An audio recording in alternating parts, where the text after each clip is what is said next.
Claudine, la cinquantaine révolue, est mère célibataire avec à sa charge une fille. Elle subit une monoparentalité par veuvage depuis le décès de son conjoint il y a plusieurs années. La mienne, son père ne l'a pas abandonnée, son père est décédé. Mais je la garde depuis bébé, depuis l'âge de 0 mois.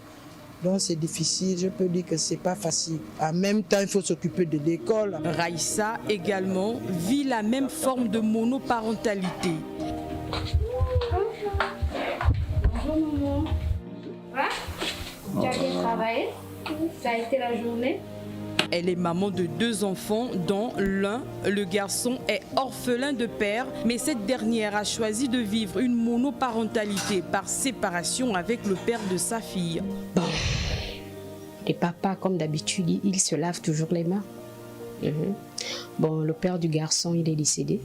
Il est décédé, donc je m'en occupe toute seule. Bien avant que Dieu ne le rappelle, il s'était lavé les mains depuis. Parce qu'il m'avait laissé, j'étais enceinte de 3 mois.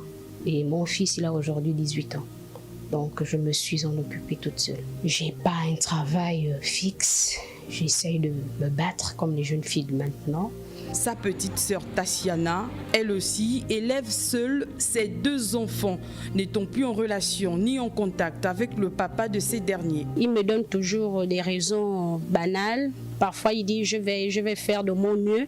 Ou parfois, il ne répond pas aux appels. Donc, je suis obligée de laisser.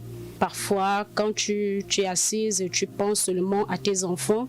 Et là même, je ne continue plus mes études parce qu'il faut que je travaille.